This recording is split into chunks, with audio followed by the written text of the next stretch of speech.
My coworker saw a black woman driving, so he forced her to pull over and demanded that she show her ID. But Emma didn't go get it right away. Instead, she cautiously asked Doug if she was allowed to reach for it. Doug clearly noticed Emma's nervousness, so he followed up by asking if there was anything illegal in the car. Emma immediately answered no, but Doug seemed to be waiting for her to say that. He instantly demanded to search the vehicle. That was when Emma started to hesitate. There are guns in the trunk? Hands where I can see him. Step out of the car. Emma hurriedly explained that she was fighting with her husband, and because she was afraid he'd do something impulsive, she secretly took the gun and was planning to turn it in at the station. But Doug clearly had no intention of listening to her explanation, so he directly charged her with burglary, possession of stolen property, transporting a firearm, and more, and arrested her on the spot. That was when I finally couldn't stay silent anymore.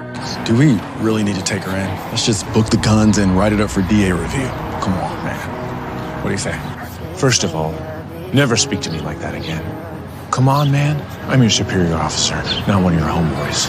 Yes, sir. And secondly, that woman just admitted to 3 felonies. She says she's turning in the weapons, but who's to say she wasn't on her way to blast her ex-husband's brains out? I looked at Emma crying her eyes out, but this wasn't the first time. I had shown dissatisfaction with Doug just yesterday. Doug used excessive force during an arrest, and I reported him to Chief Gray, but the matter quickly reached Doug's ears, so a rift formed between us. And during the next day's patrol, Doug intentionally pulled over a white driver, then politely asked to see his ID, until HQ confirmed the man had no record. See, it's the kind of citizen I like. Knows his place, respects authority. You know, we wouldn't have half the problems that we have if more of them behaved like that one. I knew very well Doug did that just to prove a point to me. When we got back to the car, Doug got intel from an informant, so he turned the car around and headed into a narrow alley. Sure enough, 3 men were making a deal, but then something unexpected happened. The suspects noticed our patrol car, and they ran immediately. We focused on the guy with the backpack, chasing him all the way to a dead end, and the man threw his bag into the sewer. Doug raised his gun again. I knew he was about to stir up trouble, so I rushed forward and restrained the boy, but Doug still wouldn't give up. What's your name, dumbass? Ask your mama. She was screaming it all last night.